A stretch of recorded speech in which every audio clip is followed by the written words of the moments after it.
केडियोमिक्स के फाउंडर सुशील केडिया जुड़े हैं, उनसे समझते हैं कि उनकी बाजार पर इस समय क्या रणनीति है। Sushil ji, good morning. I think पिछली इंटरेक्शन में आपने कहा था कि जब आप अगले बार आएंगे तो निफ्टी के 50 के 50 स्टॉक्स की पिक्चर हमारे लिए प्रेजेंट करेंगे।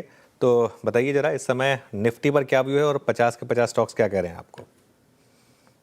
अनुज जी, दो बातें हैं। देखिए, जो विश्लेषण हम अपने क्लाइंट्स के लिए करते हैं उसी की एक झलक हम आपको दिखा सकते हैं। सारी बात जो 2.5 घंटे में हमने संडे को उनको एक वेबिनार में समझाई नहीं बता पाएंगे, तो दर्शकों से अनुरोध है, हमने उस रिकॉर्डेड वेबिनार की एक कॉपी भी ट्विटर पे छोड़ दी, जिसको डिटेल में देखना वहां देख ले। दूसरी नंबर बात, ये जो आजकल डायलॉग कुछ लोग दे के निकल जाते हैं ना कि बाजार का टॉप और बॉटम या तो भगवान को पता है या झूठे को पता है, तो हम तो झूठे हैं नहीं और भगवान बनने की गलती हम करेंगे नहीं। तो हमारे पास एक पहलवान है जिसका नाम है टेक्निकल एनालिसिस, तो उसको सीख लीजिए और डायलॉग कम दिया करें। जो लोग इस तरह के डायलॉग देके मजाक उड़ाते हैं दूसरों का, ये देखिए मेरी स्क्रीन जो शेयर्ड है उस पे हमने 50 के 50 स्टॉक्स को एक साइक्लिकल रिप्रेजेंटेशन में डाला है मैप पे। सारांश मैं इसका बताऊं, अब हमें ये मैप को मैं दिखाने के पहले आपको पहले तो निफ्टी के टॉप और बॉटम बताऊं। देखिए, निफ्टी की प्योर इंडेक्स को हम देख रहे हैं। फ्यूचर्स की चार्ट को कंपाइल करने में डेटा प्रोवाइडर्स गलती करते हैं, तो हमारी इस वक्त ये प्रोजेक्शन है, निफ्टी यहां से 27,200 जा रही है, उसके बाद हम वापस 22,000 के नीचे आ सकते हैं, इसकी पूरी संभावना है। पर उसका रिवीजन हम करेंगे जब पहले हम 27,000 का टारगेट प्लॉट कर ले, और उसके बाद हमारा टारगेट है अगले साल जून जुलाई तक 32,000 की निफ्टी आ सकती है। इतनी जानकारी को चार्ट से प्राप्त करने के लिए सिर्फ चार्ट को पहलवान मानने वाला एक काम कर सकता है, झूठा भी होने की जरूरत नहीं और भगवान बनने की कोशिश करनी नहीं है। अब हम आते हैं करंट प्लॉट पे, यहां से जो 27,000 की चाल निफ्टी की है, और देखिए अलग अलग बास्केट्स में जब स्टॉक्स अपनी अपनी साइकिल से शिफ्ट हो जाते हैं, कुछ स्टॉक्स ऑलरेडी 32,000 की या 29,000 की चाल शुरू कर चुके हैं, कुछ स्टॉक्स सिर्फ 27,000 तक की चाल को फॉलो करेंगे, और जब निफ्टी वापस 23,000 की तरफ आएगी वो 21,000 के जितनी डैमेज दे देंगे। तो मैं उनको एक्सप्लेन करता हूं। डार्क ब्लू के पैच में ये जो स्टॉक्स हैं, ट्रेंड हमें लगता है डबल हो जाए चार्ट पे, तो उस संभावना के प्रति खुले रहना चाहिए। ग्रोथ कम हो गई है कंपनी की, इसीलिए भाव हुआ है, भाव बढ़ेगा ग्रोथ भी आएगी। और ये बाकी के जितने भी एशियन पेंट्स, आईटीसी, एचयूएल, ये हमें सब के सब 50% यहां से बढ़ते दिखते हैं। एचसीएल, टेक महिंद्रा भी 50% की श्रेणी में है। हम 2-4 साल वाली बात नहीं करें, सब अगले ट्रेडिंग राउंड में। और ये विप्रो, टीसीएस, इन्फोसिस, इनको हम 25 से 30% के रिबाउंड में गिनते हैं। मारुति जो पिछले हाई पे, सबके चेहरे पे विस्मय सा था और हमारी चार्ट कह रही थी ये 14,000 आ जाएगा, अब वो आ गया है। सिर्फ इसलिए नहीं, अब चार्ट पे वो पैटर्न्स हैं कि मारुति वापस नया हाई मारेगा, टाटा मोटर्स और मारुति दोनों यहां से 50-50% बढ़ जाएं, तो ये हो गए लॉन्ग हॉल, बड़ी चाल निफ्टी पे पैदा करेंगे। और जिनको इंस्टेंट गेन, इमीडिएट कहां दांव लगाएं, जो ट्रेडर्स हैं, तो बीपीसीएल पे जो संकट मंडरा गया था कि क्रूड 110 के ऊपर चला गया, वो क्रूड की चार्ट टूट गई है। बहुत स्ट्रॉन्ग कॉल है हमारे यहाँ की अब तेल का तेल निकल जाएगा। तो बीपीसीएल सबसे पहले न्यू हाई मारे और उसके बाद फिर वो एक कंटिन्यूअस करेक्शन में चला जाए, और अगला न्यू हाई का जो दौर आए कि भारतीय, ब्रिटानिया और आयशर ये अपनी अपवर्ड साइकिल में एक माइल्ड करेक्शन देके ही रुके हैं, तो सबसे पहले ये न्यू हाई की तरफ बढ़ेंगे। भारत इलेक्ट्रॉनिक्स जो है 10-12% का करेक्शन देके वापस ये भी न्यू हाई की तरफ बढ़े। और सस्टेन्ड स्पेक्यूलेशन तभी करना चाहिए जब कोई स्टॉक हायर बॉटम बना रहा है। मार्केट का, निफ्टी का इतना बड़ा पैनिक मचा, उसमें रिलायंस, अडानी इंटरप्राइज और अडानी पोर्ट्स ने हायर बॉटम्स बनाए हैं, इनके अंदर निफ्टी के साथ साथ नया लोअर बॉटम नहीं बना। तो ये हो गए आपके पॉजिटिव एनर्जी वाले स्टॉक्स। और जो बजाज ऑटो पे हमने कहा था ऑल बेट्स ऑफ, एक बार 8,000 हो जाएगा, तो वापस यहां से 10% की उसमें रिबाउंड आए। और भयंकर शॉर्ट स्क्वीज वाले जो स्टॉक्स हैं, ये दो लाइट ब्लू है, तो बजाज फिनेंस और बजाज फिनसर्व में 20-25% की भी शॉर्ट स्क्वीज आ जाए इस तरह, और फिर वो वापस अगले निफ्टी के राउंड में फॉल में बहुत ज्यादा बुरी तरह गिर जाए। अब एलएनटी, जिसके ऊपर में विस्मय हो रहा था जब हमने कहा कि ये इस तरह से टूट जाएगा, अब एलएनटी वापस एक नया हाई लगाएगा, पर हमने उसको इस श्रेणी में नहीं रखा यहाँ पे, बल्कि यहाँ रखा कि एलएनटी नया हाई लगाएगा और वहां सारे खुश हो जाएंगे, और अगले मार्केट फॉल में एलएनटी इस राउंड से भी ज्यादा गिरेगा। कि एसबीआई, आईसीआईसीआई दोनों को हमने शॉर्ट स्क्वीज की कैटेगरी में रखा है, इनमें न्यू हाई की संभावना नहीं दिखती। इंडसइंड बैंक भी वही है, और सारे के सारे मेटल्स के स्टॉक सस्टेन्ड मंदी में, पर उसमें जेएसडब्ल्यू स्टील बहुत पिट गया है, तो एक शॉर्ट स्क्वीज का रिबाउंड है। यूपीएल में भी शॉर्ट स्क्वीज का रिबाउंड है। डीवीज लैब अगर नया हाई बना दे, और ये Grasim, HDFC bank, Kotak Mahindra, M&M, Nestle, Tata consumer, HDFC life भी सिर्फ शॉर्ट स्क्वीज रैली करे, और जियो फिनांस और इटर्नल दोनों यहां से बहुत बड़े न्यू हाई लगाए हैं। पर उसके बाद जब निफ्टी वापस आज के करंट लोस को तोड़ेगी, अगर ये बॉटम अभी फॉर्म होना शुरू हुआ है और एक दो दिन में कंफर्म होगा, तो 27,000 जाके जब वापस निफ्टी 22,000 आएगी, तो ये इटर्नल और जियो फिनांस वापस आज के स्तर पे लौट आए। अब बचे आपके खाली जो थोड़े लाल वाले स्टॉक्स, तो डॉक्टर रेड्डीज, एनटीपीसी, टाइटन में भी 15-15, 20-20% का करेक्शन खेल लो। हीरो मोटो और टाटा स्टील में एक छोटा रिबाउंड, उसके बाद ये सस्टेन डिक्लाइन में अभी भी है। लगता नहीं कि इस बार 27,000 की तेजी में पार्टिसिपेट करेंगे। श्रीराम फिनांस, उसने तो अभी घटना शुरू किया है, एक राउंड फॉल होने के बाद छोटा रिबाउंड दिया है, सस्टेन्ड डिक्लाइंड है। हिंडाल्को में तो अभी तक तो घटना शुरू ही नहीं किया हिंडाल्को ने, सस्टेन्ड डिक्लाइन आगे है। और कोल इंडिया एक अच्छा खासा डिप यहां से दे, उसके बाद वापस आई की तरफ जाएगा। ओएनजीसी और सन फार्मा में अगले 10-12% के करेक्शन में इनको वापस लेना है, और एसबीआई लाइफ और 7-8% करेक्शन दे दे तब हम इसको लेंगे। तो ये हमारी निफ्टी का पूरा मैप है। पर इतनी संक्षिप्त बात में जो नुआंस मिस हो जाता है, जिनको रुचि हो और 2.5 घंटे तक सारी एनालिसिस को देखने का धैर्य हो, वो हमारे ट्विटर से लिंक को डाउनलोड करके हमारी इस रिसर्च का आनंद फ्री में ले सकते हैं। सुशील जी, चलिए, बहुत बढ़िया आपने चार्ट बनाया, बस इस चार्ट को थोड़ा आपको अपडेट करना होगा। अब निफ्टी में हीरो और डीवीज नहीं है, उनकी जगह इंडिगो और मैक्स आ गए हैं। हाँ, तो ठीक है, हाँ टूट गए कुछ इस- हाँ, नहीं नहीं, ठीक है। चलिए, अच्छा, तो आपने इसमें थोड़ा सा इंडिगो में भी ग्लोबल, एक अच्छा इंडिगो, हाँ हाँ, अब इसमें थोड़ा बोलिए। ग्लोबल सेटअप ऐड करना चाहता हूं मैं। क्रूड की आपने बात कही कि तेल का तेल निकल जाएगा, तो उस पर एक तो डिटेल व्यू हो जाए आपका, और एक डॉलर पर, क्योंकि हमारे लिए डॉलर और क्रूड ये बहुत बड़ा मैक्रो फैक्टर है।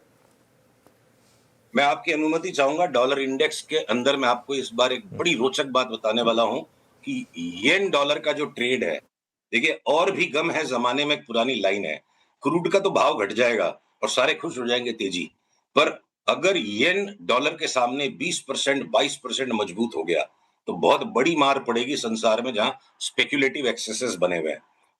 और मैं आपको येन की, मैंने क्रॉस को यूरो के सामने, जीबीपी के सामने, सबके सामने स्टडी किया, तो आपसे महीने भर पहले भी जब बात हुई थी कि एक बार हमने जो रिवीजन किया है डॉलर इंडेक्स में, कि क्या पता ये 92 तक भी चला जाए 120 की चाल के पहले, तो लगता है अब वो वाली चाल 92 की शुरू हो गई, और डॉलर इंडेक्स को इतनी नीचे तक दबाएगा कि येन का जो कैरी ट्रेड अनवाइंड होगा।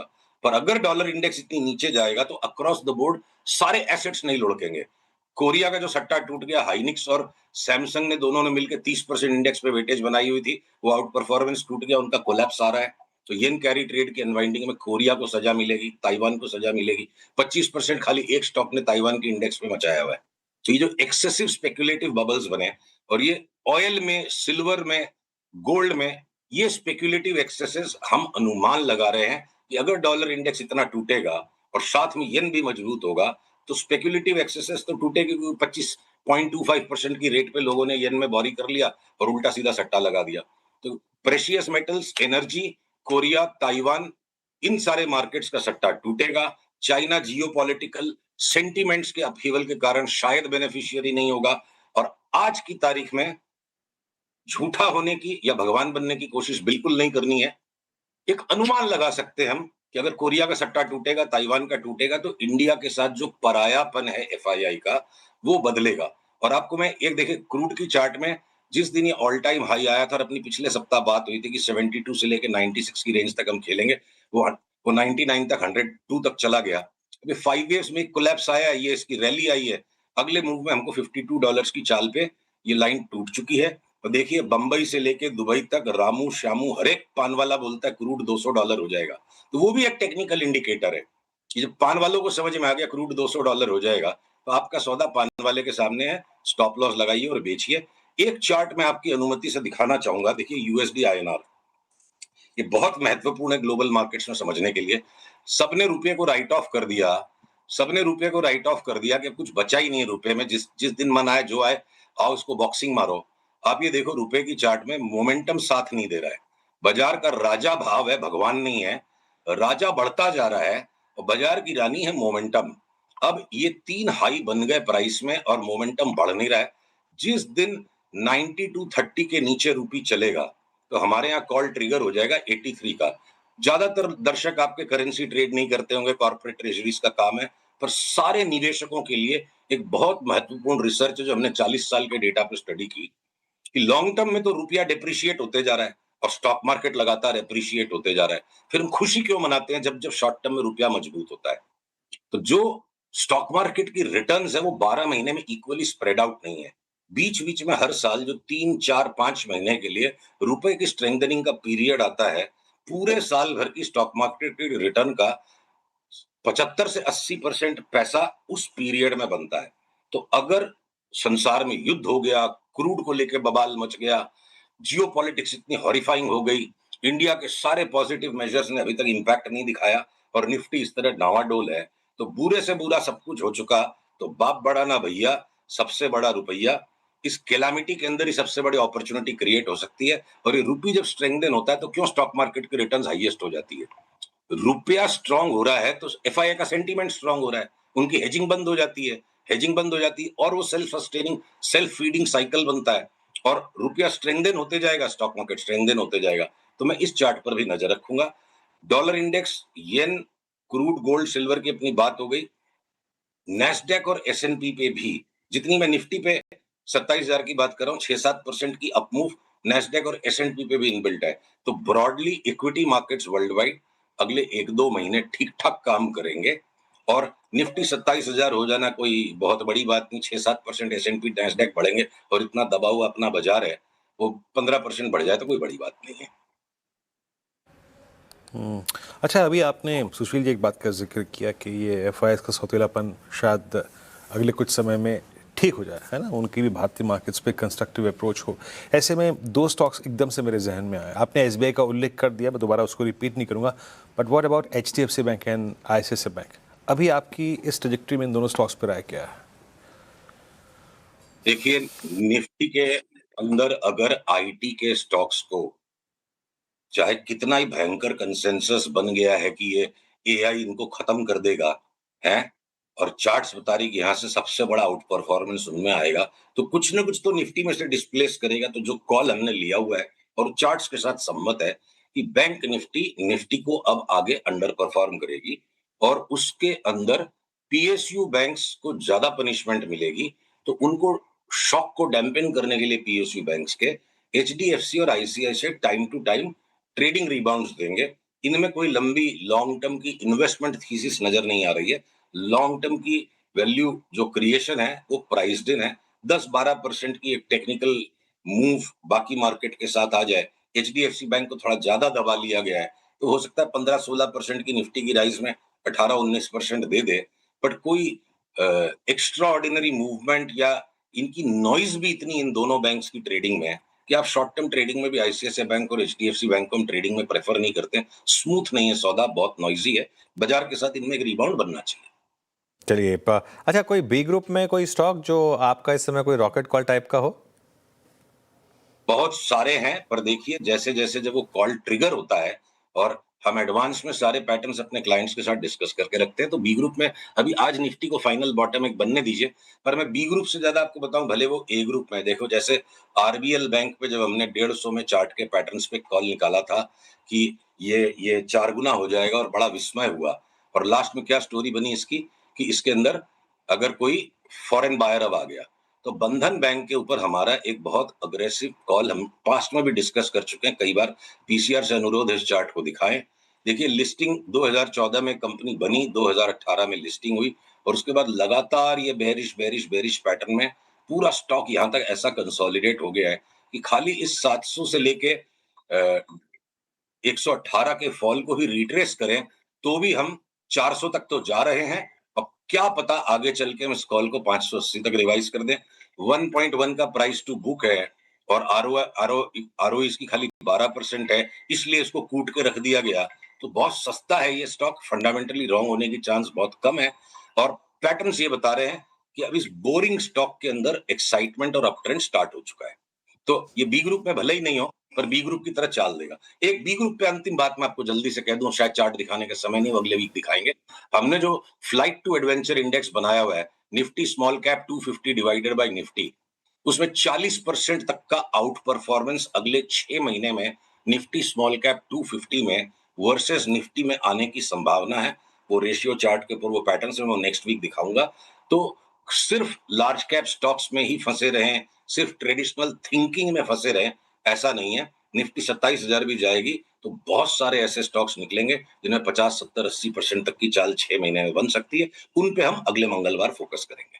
राइट, अगले मंगलवार फिर बात करेंगे आपसे। सुशील जी बहुत बहुत शुक्रिया, आज आपसे लंबी डिस्कशन करके मज़ा आया। Thank you so much.